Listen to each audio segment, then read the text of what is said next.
जय श्री कृष्णा चैतन्य प्रभु नित्यानंदा श्री अद्वैता गदाधार श्रीवासादि गौरा भक्ता वृंदा। हरे कृष्णा कृष्णा कृष्णा हरे हरे, हरे राम राम राम हरे हरे। बोलो जगत गुरु श्रील प्रभुपाद की जय, गुरुदेव भगवान की जय, वृंदावन धाम की जय, वृंदावन यमुना गंगा की जय, यशोदा मैया नंद बाबा की जय, अपनी अपनी माता पिता की जय।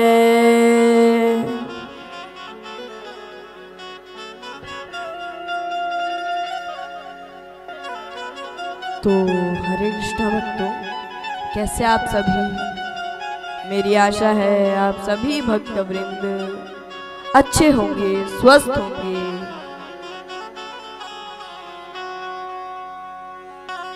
और आप सभी भक्त वृंद आधुनिक उपकरणों के माध्यम से इस कथा का श्रवण कर रहे हैं। इसके लिए आप सभी भक्त वृंदों के बहुत बहुत धन्यवाद। तो आइए आज की कथा को हम प्रारंभ करते हैं और आप सभी भक्त वृंद अंतिम कथा तक बने रहे।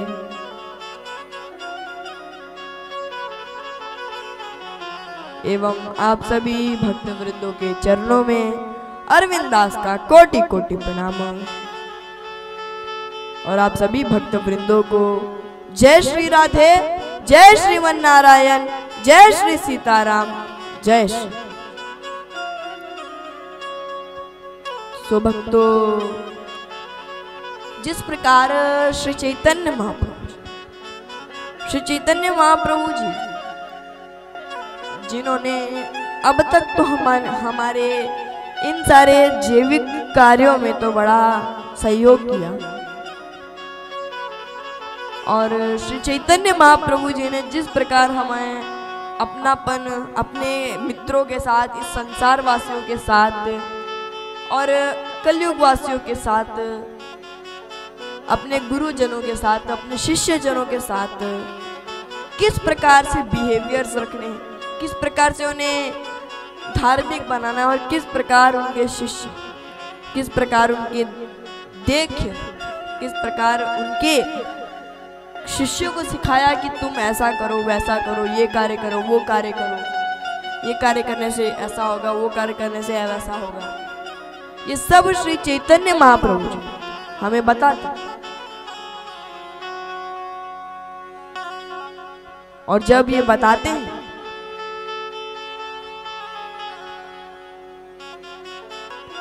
तो श्री चैतन्य महाप्रभु जी ने अपने भौतिक कार्यों के और भी ज़्यादा महत्वपूर्ण चीज़ों को दिखाया, समझाया, कहलाया। तो हमें हमारे गुरुजन किस प्रकार से अपने शिष्यों के साथ बातचीत करे, उनके साथ खेले, उनके साथ मस्ती मजाक करे, किस प्रकार से और किस ढंग के, किस लिमिट तक मस्ती करे, किस लिमिट तक ना करे, ये सब श्री चैतन्य महाप्रभु जी ने हमें बताया। श्री चैतन्य महाप्रभु जी ने अपने कार्यों के बड़े ही सौभाग्य के कारण अपने सारे शिष्यों को समझाकर श्री रूप गोस्वामी जी के स्थान आए, और वहां पर आकर श्री चैतन्य महाप्रभु जी बड़े प्रसन्न हुए थे। और यहाँ पर श्री चैतन्य महाप्रभु जी ने बड़ी प्रसन्नता पूर्वक अपने कार्यों के प्रति प्रेम भाव आदर किया, प्रेमिक जीवन आदर किया कि किस प्रकार दुख में रहते हुए भी हमें खुशी रहनी चाहिए, हमारे मुख पे एक हंसी होनी चाहिए। ये सब श्री चैतन्य महाप्रभु जी ने हमें बताया। हम जैसे मूर्खों को बताया जो कि आजकल बताने के लिए भी तरसते हैं। श्री चैतन्य महाप्रभु जी ने हमें इतना ज्ञान दिया इतने दिनों में कि हमें वो अगर उनको गिनते जाए तो बहुत कम है। अभी तो मैंने कुछ ही उनके गुण बताए हैं, क्योंकि अब उनके और गुण सुनाया जाए तो ये कथा लंबी हो जाएगी, इसीलिए मैंने और भी ज़्यादा गुण नहीं बताए और कुछ गुण बताए जिससे हमें अपने जीवन में उतारना चाहिए, सीखना चाहिए। श्री चैतन्य महाप्रभु जी ने अपने भौतिक सांसारिक कार्यों से जुड़कर भी अपने इस मोह माया के लोगों से अलग, जो कि मैंने कल की कथा में कहा था कि हमें इस संसार में रहकर, इस कलयुग में रहकर इस कलयुग से अलग होना। बस जैसे कि आप एक सिंपल उदाहरण ले लीजिए, जो कमल होता है वो कीचड़ में खिलता है, और जब वो कीचड़ में खिलता है मगर वो कीचड़ से अलग होता है। कीचड़ कितना गंदा होता है और वो जो कमल होता है वो कितना शुद्ध होता है। कीचड़ कितना गंदा होता है और कमल कितना शुद्ध होता है, मगर वो कमल जो खिलता है कीचड़ के कारण ही खिलता है। इसीलिए जब हमें अपनी सफलता को खिलाना है, यानी हमारे सफलता को और भी ज्यादा मिठास देनी है, और भी ज्यादा अच्छा दिखाना है, तो उस मिठास को दिखाने के लिए हमें कीचड़ में रहना पड़ेगा। कीचड़ में रहकर अपने भौतिक कार्यों को संभालना हो और अपने आप में ही कमल बनकर खिलना हो, क्योंकि संसारवासी कीचड़ है। इस संसार में जितने व्यक्ति है वो कीचड़ है, और हम अगर कमल बनने की प्रयास करें और कमल बनकर अपने कार्य को खिलाए, तो शायद हम इस संसार वासियों से उसी कमल रूपी की तरह अलग लगे।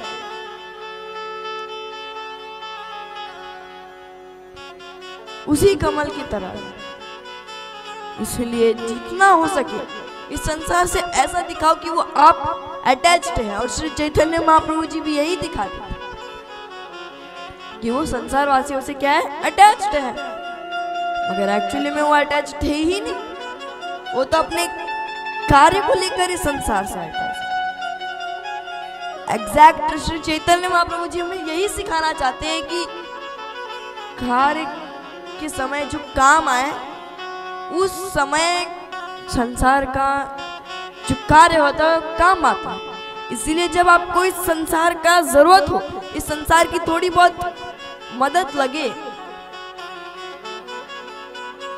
तो उस मदद को पूर्ण कारिक और दैविक कार्य से देखना चाहिए कि हाँ भाई, मनुष्य ने कुछ तो प्रयास किया, कुछ तो हमें कर कर अपने भौतिक कार्य को खिलाया।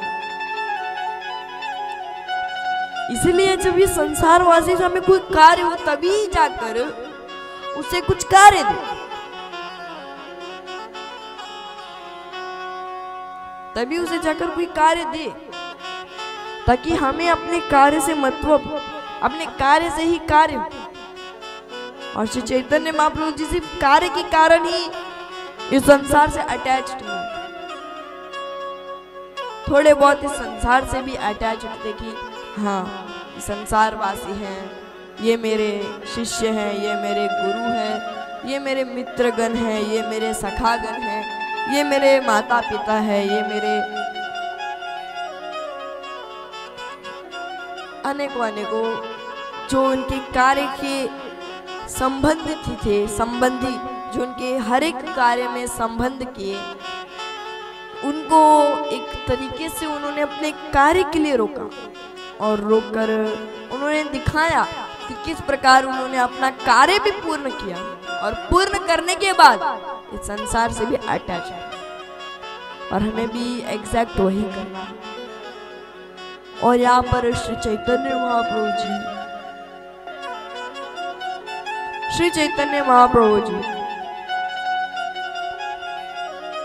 उस बगीचे में जल चढ़ाने गए। जल चढ़ाते चढ़ाते सर्प दिखा, जो कि मैंने कल की कथा में कहा था। सर्प दिखा, सर्प को देखते ही श्री चैतन्य महाप्रभु जी बहुत चिल्लाने लगे कि सर्प सर्प सर्प। तो यहाँ पर श्री रूप गोस्वामी जी रूठे हुए थे, सर्वभौम भट्टाचार्य जी और उस आग में घी लगाए। अब जैसा ही आग लगाए, उस अग्नि से और भी ज्यादा ज्वाला प्रकट होने लगी। श्री चैतन्य महाप्रभु जी सर्प सर्प चिल्ला रहे थे। कोइंसिडेंस है, वहीं पर उसी रास्ते से श्री नित्यानंद प्रभु जी वापस आए।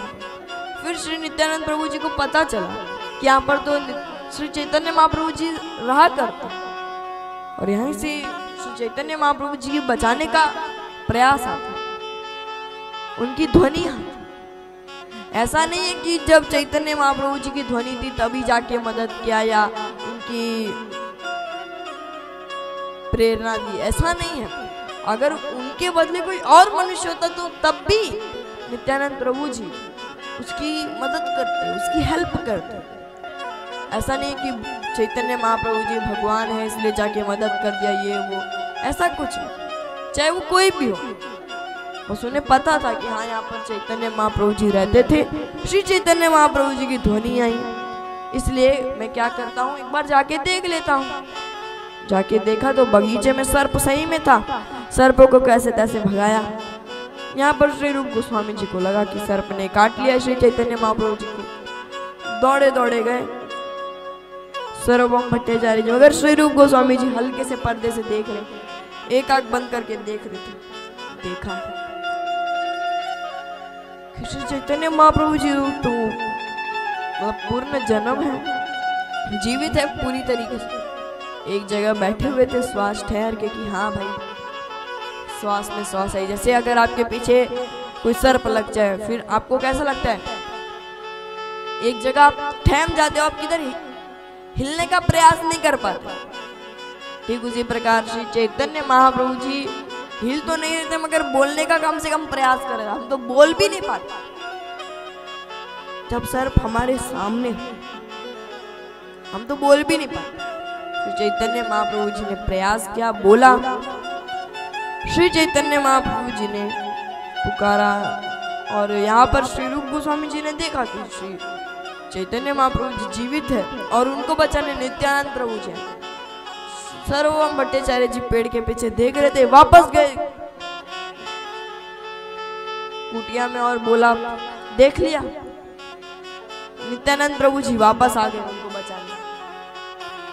आप तो कुछ कार्य के हो ही नहीं, बस आपको कार्य के नाम पे बस एक शिष्य बना दिया है, आपसे कुछ काम निकलवा लिया, हो गया उनका कार्य। उनके लिए तो नित्यानंद प्रभु जी बड़े प्रिय, आप तो उनके लिए एक कारण है।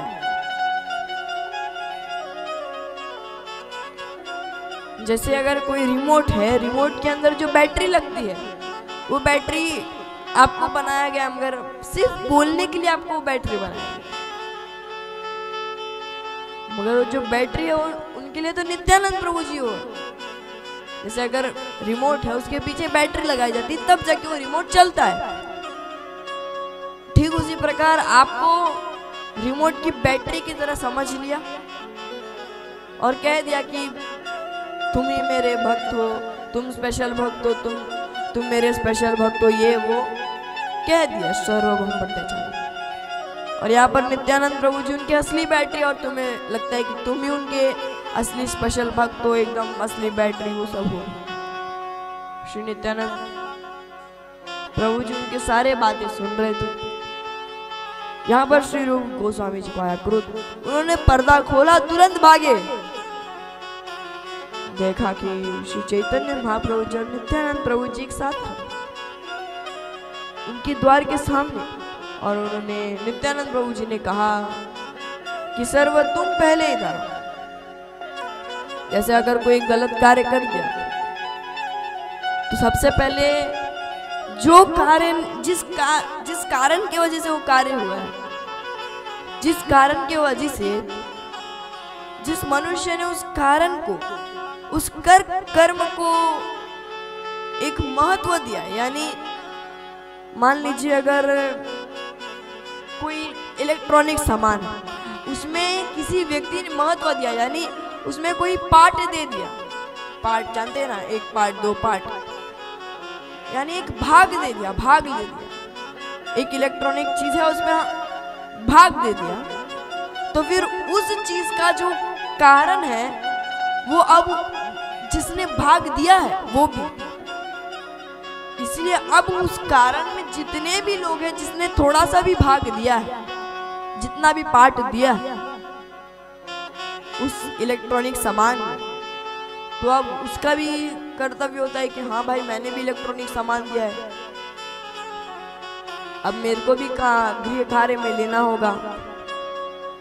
तो अब उस कारण का, उस कार्य का वो एक भाग हो चुका है, भाग, पार्ट हो चुका है। तो जो इस कारण का निर्माता है, यानी जो इस कारण को किया, भाग दिया, वो थे सर्वभौम भट्टाचार्य जी, जो कि बार बार श्री रूप गोस्वामी जी को बहलाते जा रहे, बहलाते। ऐसा सुनते ही श्री चैतन्य महाप्रभु जी को बड़ा क्रोध आया कि तुमने मेरी भक्ति को प्राप्त करके इतना गलत कार्य, किसी कार्य के लिए आपने इतनी घिनौनी चीज की, एक भक्त को भगवान से दूर करने के लिए तुमने कितनी अग्नि में घी डाला, कितना अग्नि।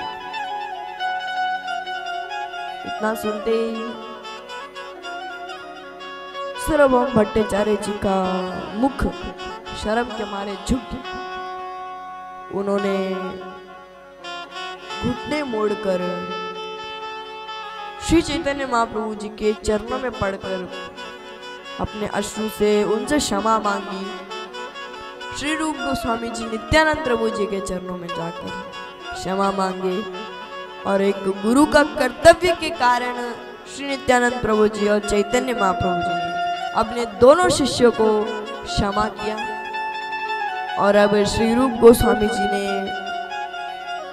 सर्वभौम भट्टाचार्य जी को गले लगाया, नित्यानंद प्रभु जी ने श्री रूप गोस्वामी जी को गले लगाया। बड़ा अद्भुत माहौल, बड़ा प्रिय भय दृश्य था, बड़े आनंदित कार्य थे। अब वहां पर जब श्री चैतन्य महाप्रभु जी नित्यानंद प्रभु जी को देखते हैं, श्री रूप गोस्वामी जी को एक दूसरे से गले लगाते हैं। सब कुछ कार्य होने के बाद नित्यानंद प्रभु जी अपने गृह चले जाते हैं। और अब यहाँ पर कल मैंने अपनी कथा को यहाँ पर विराम किया था।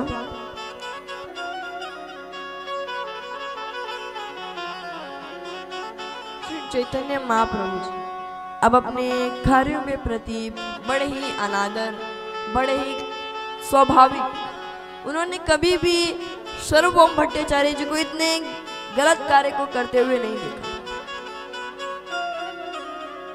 वो तो अच्छी बात है कि श्री चैतन्य महाप्रभु जी उनके गुरु थे, इसलिए उनको क्षमा कर। जब कोई मनुष्य अपने ही संबंध में किसी एक मनुष्य ने अगर उस अग्नि में, मान लीजिए 3 जन का कोई ग्रुप है, 3 जन का कोई फ्रेंड्स का ग्रुप है, एक एग्जाम्पल के तौर पे मान लीजिए 3 दोस्त के एक फ्रेंड का ग्रुप है।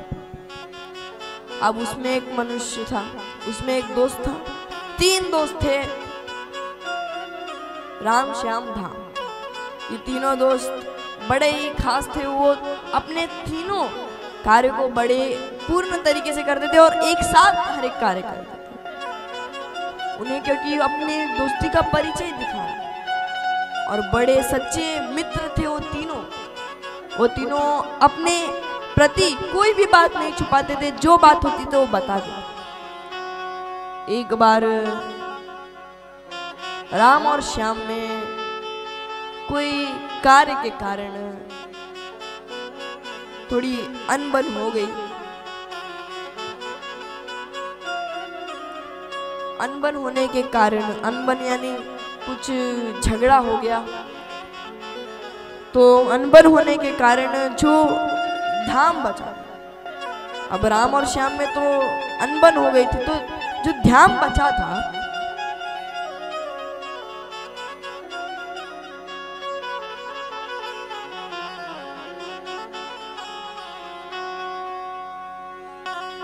ये जो धाम बचा था इसने ही दोनों के बीच में जो दोनों कार्य थे उनके कार्य को पूर्ण किया।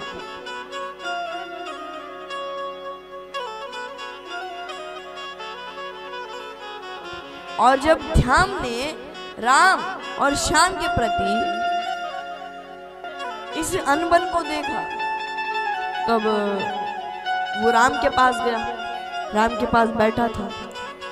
राम अब श्याम के बारे में बुराई कर रहा था कि श्याम तो ऐसा है वैसा है, वो अपना कुछ भी कार्य करता है, मेरे को बोलने नहीं देता, ये नहीं वो नहीं करने देता, मैं कुछ भी अपना आइडिया डालने देता हूँ वो अपना आइडिया डाल देता है, ये वो अनबन होने लगी।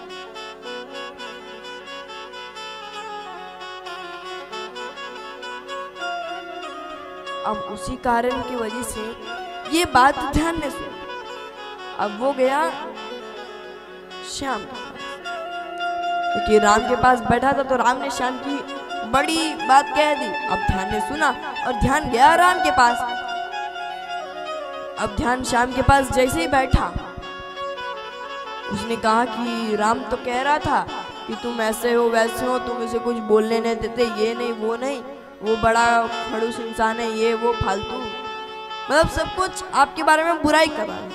इतना सुन के श्याम को भी क्रोध आने लगा। तो एक मनुष्य के कारण दोनों के बीच और भी ज्यादा अनबन बढ़ गई। इसलिए जो तीन प्रकार के मनुष्य होते हैं, जो तीन लोग होते हैं, उसमें से अगर एक भी मनुष्य ने किसी दो के बीच में अनबन करा दिया, उस अग्नि में घी डाल दिया, तो फिर वो कार्य बनेगा ही। क्योंकि अब यहाँ पर अग्नि का ज्वाला और भी ज्यादा बढ़ती जाए, और भी ज्यादा उनके बीच में गहराई बढ़ती जाएगी। कि मुझे तो ध्यान नहीं, ये बताया मुझे तो ध्यान नहीं, मतलब दोनों के बीच में सिर्फ एक ही व्यक्ति है, मगर वो एक व्यक्ति दोनों को ही अलग करने में सक्सेस कर, दोनों को ही अलग करने में फुल्ली सक्सेस पा रहा है। क्योंकि हम सोचते कुछ और है कि मेरे बारे में उसने ऐसा बोल दिया, अब मैं कुछ बात नहीं करूंगा। मेरे बारे में कैसे बोल दिया उसने?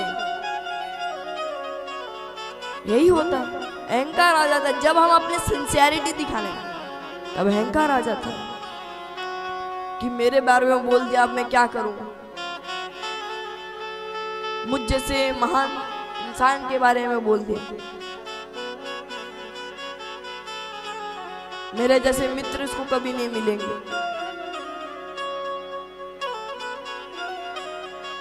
तो इस प्रकार से हम अपने सिंसियरिटी यानी हमारी स्वाभाविक गुणों को दिखाने जाते हैं, मगर हमारा अहंकार बीच में आ जाता और वो अहंकार उस स्वाभाविकता को आगे बढ़ने नहीं देता और वहीं पर रोक देता है। और हमारे अहंकार के कारण हम उस मनुष्य से और भी ज्यादा चिढ़ते हैं और भी ज्यादा झगड़ते हैं। और इस दोनों के कार्य का जो कांटा है वो और कोई नहीं, वो ही बीच वाला मनुष्य। इसीलिए एक कहावत बनी थी कि तीन तिगाड़ा काम बिगड़ा, तीन तिगाड़ा काम बिगाड़ा, यानी तीन से जो भी तीन कार्य होते उससे कुछ काम नहीं होता। क्योंकि दोनों के बीच में अगर कोई गहरी दुश्मनी हो गई तो उस दुश्मनी में जो अग्नि में वो जो दुश्मनी की अग्नि होती है उसमें घी डालने वाला मनुष्य, वो बीच वाला मनुष्य, क्योंकि वो कार्य करता है तो उसे अभी मजा आ रहा होता है, वो उन दोनों के बीच में दुश्मनी देखता है, वो बताएगा कि तू ऐसा बोल, दूसरे वाले मनुष्य को बोलेगा तुम ऐसा बोलो, तुम ऐसा बोलो, तुम ऐसा बोलो। अब उसको बीच वाले को क्या रहे मजा। तो यहाँ पर श्री चैतन्य महाप्रभु जी जो ये कहावत है कि तीन तिगाड़ा काम बिगाड़ा, इसका अर्थ ही है कि जो तीन मनुष्य होते हैं उसमें जो दो मनुष्य के बीच में जो कार्य होता है, दुश्मनी की ज्वाला जो उठती है, उसमें जो महत्वपूर्ण कार्य करने वाला होता है और कोई नहीं, वो बीच वाला मनुष्य होता है। वही उस जड़ का, उस फसल का जड़ है।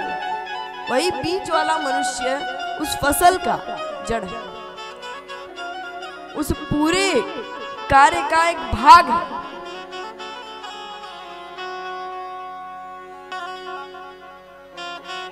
श्री चैतन्य महाप्रभु जी ने जब ये सब बताया तो सार्वभौम भट्टाचार्य जी ने कहा कि मुझे पता नहीं कि क्या कार्य के कारण मैं अपने आप में ही धुन हो गया और मेरे को अलग से ही एक ध्वनि आने लगा, मुझे एक अलग सा ही एक इंटरेस्ट आने लगा था उससे, आपसे और श्री रूप गोस्वामी जी के बीच में एक दुश्मनी की ज्वाला और भी ज्यादा प्रज्वलित करने लगी।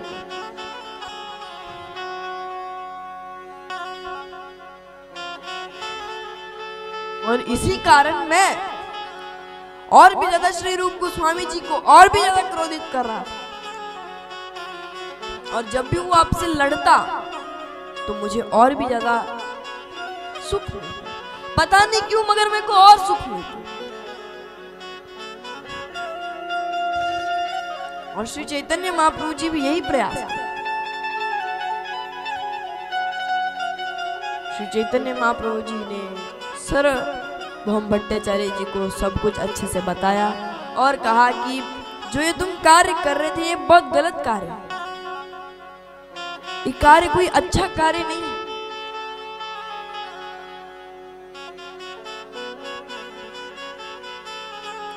इससे हमारे और भी ज्यादा भौतिक जीवनिक और सांसारिक जीवन में प्रबंध आ सकता,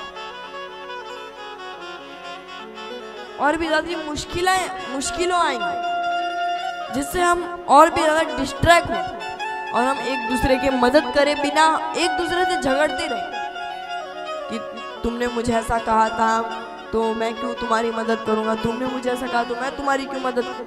अक्सर ऐसा ही होता है। और ये सब सुनकर सार्वभौम भट्टाचार्य जी ने श्री चैतन्य महाप्रभु जी से माफी मांगी, क्षमा करने को कहा। श्री चैतन्य महाप्रभु जी ने कहा कि क्षमा की बात नहीं, तुमने जो कार्य किया इसे क्षमा की लायक नहीं। जो कार्य है इसको क्षमा करना बहुत ही कठिन कार्य है, इसको क्षमा नहीं किया, मगर तब भी तुम्हें मैं और एक मौका देता हूं। तुम ऐसा गलत कार्य और घिनौना कार्य कभी भी अपने पूर्ण जीवन में कभी भी, क्योंकि ये कार्य सारे पापों को अगर जोड़ा जाए तब भी ये कार्य जो दुश्मनों, जो एक दूसरे की जो दुश्मनी में और भी ज्यादा अग्नि को प्रज्वलित करता है, वो जो कार्य करता है वो हजारों पापों से भी ज्यादा बड़ा पाप। इसीलिए ऐसा कार्य तुम कभी भी मत करो और ये सब कार्य तुम छोड़ो। सार्वभौम भट्टाचार्य जी ने कहा कि जरूर श्री चैतन्य महाप्रभु जी, मैं ऐसा कार्य और इतना घिनौना कार्य कभी भी अपने पूर्ण जीवन में कभी भी नहीं करता, और ये मेरा वचन है। सार्वभौम भट्टाचार्य जी ने वचन पूर्ण किया। अब तक उन्होंने कोई भी गलत कार्य नहीं किया। श्री चैतन्य महाप्रभु जी ने श्री रूप गोस्वामी जी को और सार्वभौम भट्टाचार्य जी को जगन्नाथपुरी लेके गए कि थोड़ा इनको शुद्ध किया जाए। इतने दिनों में इन्होंने जो गलत संगति की है शायद से उसी के कारण ये गुण आए होंगे, इसलिए उन्हें जगन्नाथपुरी लेके गए। जगन्नाथपुरी लेके जाकर उन्हें श्री चैतन्य महाप्रभु जी ने श्री जगन्नाथपुरी के एक बार पुनर्लेट कर प्रणाम करना था। उन्होंने उन दोनों ने ही जगन्नाथ प्रभु को पुनः लेट कर प्रणाम किया और वो वहां से चल गए। श्री चैतन्य महाप्रभु जी जगन्नाथपुरी में बैठे हुए थे, भोजन प्रसादी ग्रहण कर रहे थे। श्री चैतन्य महाप्रभु जी ने कहा कि जब मैंने तुम्हें पूर्ण लेटने को कहा तब तुमने पूर्ण लेटे, मगर जब तुम गुरु के चरण छूते हो तब तुम पूर्ण क्यों नहीं लेटते? अक्सर हमारे इस कलयुग में हर एक मनुष्य को जब किसी के चरण छूने होते तो चरण नहीं छूते, बहुत मुश्किल से कोई कोई मनुष्य चरण छूते, कोई चरण नहीं छूते। आजकल तो चरण छूने के बजाय घुटने छुए जाते, चाहे वो बूढ़े हो चाहे वो गुरु क्यों ना हो। आजकल गुरु के सामने भी मनुष्य झुकता नहीं, झुककर प्रणाम नहीं करता। झुकना तो दूर की बात है, वो तो प्रणाम भी नहीं करना चाहता, मगर गुरु के कारण वो प्रणाम कर रहा है, एक स्वाभाविक सम्मान दे रहा है कि वो मेरे गुरु है, प्रणाम कर दिया हो। क्योंकि फिर समाज कहेगा कि तुम्हारे गुरु है, तुमने कोई प्रणाम ही नहीं किया, इसलिए घुटना छूकर चले गए। अब बताओ, घुटना छूने से कोई आशीर्वाद मिलता है? चरण छूने से आशीर्वाद मिलता है, एक अच्छी संगति होती है, मगर घुटने छूने से कौन सी अच्छी संगति होगी और अच्छा सा संस्कार आए? तुम चरण छूने के बदले घुटने छू के आ रहे हो और तुम सोचते हो कि मेरा तो कोई सफलता कार्य हो ही नहीं रहा। तुम्हारा सफल कार्य क्यों नहीं हो रहा? क्योंकि तुम चरण थोड़ी ना छू के आए, तुम घुटने छू कर आए। अरे कम से कम झुको तो अपने गुरु के सामने झुको, अपने माता पिता के सामने झुको। कुछ गलत है तो बोल दो कि हाँ गलत है, मगर ऐसा मत कहो कि हम उनसे बड़े हैं या वो उनसे भी ज्यादा आगे पूर्व जन्म से भी ज्यादा अच्छे हैं, ये हैं। क्योंकि आजकल के पढ़े लिखे जो मनुष्य होते हैं वो अपने माता पिता से झगड़ते हैं कि ये मत करो वो मत करो, अपने ये कार्य से वो कार्य रखो। एक बार के लिए कभी कभार रोक टोक हो जाती है, मगर फिर वो रोक टोक का कारण बढ़ता जाता है। इसलिए अच्छा है कि जब कोई रोक टोक हो जाए माता पिता के साथ तो फिर एक बार क्षमा मांगनी चाहिए, चाहे माता पिता क्यों ना कहे सामने से, मगर हमें क्षमा मांगनी चाहिए, क्योंकि हम तो उनके पुत्र हैं। भले उन्होंने हमें कितना भी गलत बोला, कितना भी गलत कार्य करवाया, कितना ही गलत पूर्ण किया और कितना ही हमें दंड दिया है, मगर उस दंड के पीछे जो प्रेम है वो हम नहीं देखते। हम देखते कि हमारे माता पिता ने हमें दंड दिया, हमारे माता पिता ने हमें दंड दिया। कितने गंदे पिता, कितने गंदी माता है, हम ऐसा सोचते, मगर हम उनके पीछे का जो प्रेम है वो नहीं देखते, क्योंकि वो हमारे भलाई के लिए कहते हैं कि ये मत करो वो मत करो। इसीलिए आजकल के मनुष्य चरण छूने के बदले घुटने छूते, इसलिए उनका जो बुद्धि है वो बुद्धि अब उनके मस्तक से उठकर घुटने में आ गया, इसलिए उनके लिए वो घुटना ही प्रिय हो गया।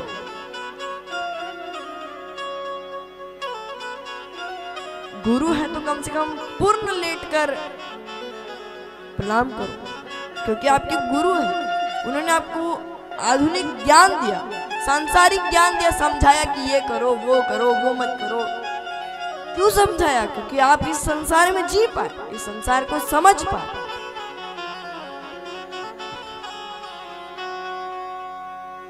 भले ही माता पिता के आपसे चरण छू, मगर घुटना छूना एक कौन सी कारण, क्या कारण की वजह से आप घुटने छूते हो? इसके पीछे कोई साइंस है?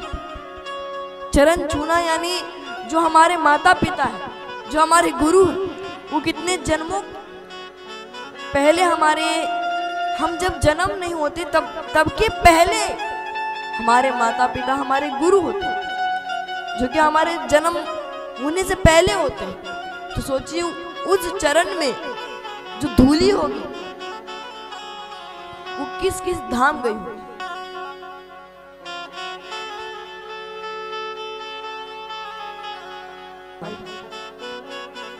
तो श्री चैतन्य महाप्रभु जी ने बहुत प्रयास किया, समझाया और कहा कि घुटने में ऐसा कौन सा साइंस है जो आजकल के मनुष्य घुटने छू। इसलिए मेरा कहने का मतलब ये है कि घुटने मत छुओ, चरण छुओ, चरण छूकर उनको प्रणाम करो। श्री चैतन्य महाप्रभु जी ने दोनों को समझाया, भोजन प्रसादी ग्रहण की, जगन्नाथपुरी के अंदर गए, अपनी कुटिया में गए, क्योंकि जगन्नाथपुरी में भी उनकी जो जगन्नाथपुरी के अंदर जो उनके हॉल होते हैं उनके अंदर गए, थोड़ा विश्राम किए। विश्राम करने के बाद श्री रूप गोस्वामी जी थोड़ा बाहर टहलने गए। बाहर टहलते टहलते देखा कि एक जो बालक था वो हरि नाम जप कर रहा था। हरि नाम जप कर रहा है, देखते हैं। श्री रूप गोस्वामी जी कहते हैं कि बालक तुम कितने वर्ष के हो? तो उन्होंने बताया कि मैं अभी 5-10 वर्ष का हूँ। तो श्री रूप गोस्वामी जी ने कहा कि तुम हरि नाम कितने वर्ष से जप रहे हो? उन्होंने कहा कि मैं 5 वर्ष का 6-7 वर्ष का था, तब मेरे माता पिता ने मुझे ये नाम जप करना सिखाया, तब से मैं नाम जप कर रहा हूँ। श्री रूप गोस्वामी जी बड़े प्रसन्न हुए। उन्होंने कहा कि तुम कहाँ से आए हो? जैसे एक बालक मिल गया तो आप उनसे मस्ती मजाक में पूछते रहते हैं कि आप कहाँ से हो, क्या करते हो, कितने स्टैंडर्ड में हो, ये वो। तो नॉर्मल क्वेश्चन जो हम स्ट्रेंजर्स यानी जिसको हम जानते नहीं उनसे यह पूछते हैं, तो वही श्री रूप गोस्वामी जी उस बालक से पूछे। उन्होंने कहा कि अभी मैं विद्यालय नहीं जाता। तो श्री रूप गोस्वामी जी ने कहा कि क्यों, विद्यालय क्यों नहीं जाते, जाना चाहिए ना। तो उन्होंने कहा कि मुझे विद्यालय अभी नहीं जाना, मुझे थोड़े दिनों बाद जाना, क्योंकि अभी मेरी जो कार्य के कारण थोड़ी बहुत छुट्टी पड़ रही। तो उन्होंने कहा कि तुम तो बड़े अच्छे बालक हो। अब उनके साथ खेले, देखा कि हाँ ये सब हुआ है, वो सब हुआ। पूछते पूछते उनके गृह गए। गृह जाकर देखा कि यहाँ पर तो सार्वभौम भट्टाचार्य जी निद्रा में गए, चैतन्य महाप्रभु जी निद्रा में गए। शाम का वक्त था, दोपहर हो रही थी, करीबन 2-3 बज रहे थे। अब चैतन्य महाप्रभु जी निद्रा में थे, सार्वभौम भट्टाचार्य जी भी निद्रा में थे। अब निद्रा में देखकर श्री चैतन्य महाप्रभु जी को, तो वो भी जाकर निद्रा में चले गए, सो गए। अब शाम को उठे, 7 बजे 6 बजे उठकर उन्होंने कीर्तन के, जब उन्होंने देखा कि उनका जो हॉल था वो नीचे था और उसके ऊपर ही भगवान जगन्नाथ प्रभु जी का जो मंदिर है वो था, तो वो गए, कीर्तन हो रहा था। श्री चैतन्य महाप्रभु जी गए। अब उनके कीर्तन में वो इतने मग्न हो गए कि कीर्तन करते गए, कीर्तन करते अपना पूरा जो कार्य था वो पूरा कार्य भगवान के ऊपर सौंपा। उन्होंने कीर्तन जारी रखा, पूरे लोग चले गए मगर कीर्तन जारी रहा। तो कीर्तन चलते गए। श्री रूप गोस्वामी जी ने रोकने का प्रयास किया, सार्वभौम भट्टाचार्य जी ने रोकने का प्रयास किया, मगर यहाँ पर श्री चैतन्य महाप्रभु जी रुकने का नाम ही नहीं ले रहे थे, कीर्तन करते जा रहे थे। अंतिम कार्य वो रुके, और जैसे ही वो रुक कर उन्होंने अपना मुख खोला और मुख से उनकी जो आंतरिक और स्वाभाविक जो शुद्ध आत्मा थी उनके मुख से बाहर निकली और वो श्री जगन्नाथ प्रभु के चरणों में जाकर समा, और वहीं पर श्री चैतन्य महाप्रभु जी की मृत्यु। और यहाँ पर श्री चैतन्य महाप्रभु जी मृत्यु के कारण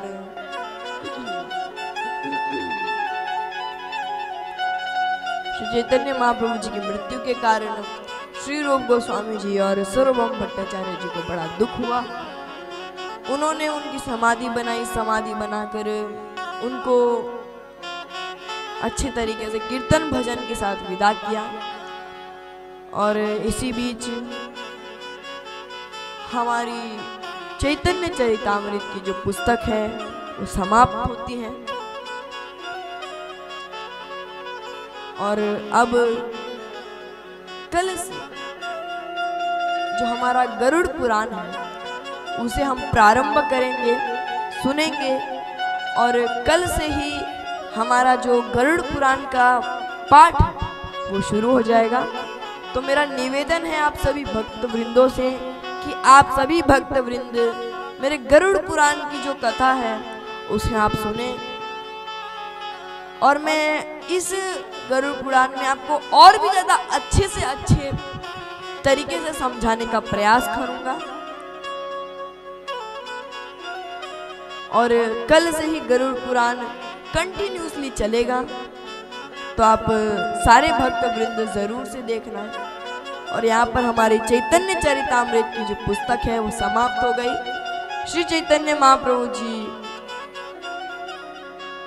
भी अपने धाम वापस लौट गए। तो एक बार वापस से कह लेते हैं, श्री चैतन्य महाप्रभु की जय, नित्यानंद प्रभु की जय। यहाँ पर श्री चैतन्य महाप्रभु जी अपने धाम लौटे और हमारा चैतन्य चरितामृत समाप्त। और इसी बीच में अपनी कथा को यहाँ पर विराम करता हूँ, अपनी वाणी को यहाँ पर विराम करता हूँ। तो अगर मेरी वाणी से कोई त्रुटि हो गई हो या मेरे शब्द से कोई त्रुटि हो गई हो तो इस नादान भक्त को आप अपना छोटा भाई मानकर, छोटा बेटा मानकर क्षमा कर दीजिएगा। और अगर आपको ये वीडियो अच्छा लगा हो तो please do like and subscribe. Thank you for watching this video. Hare Krishna Hari बोल, हरे कृष्णा।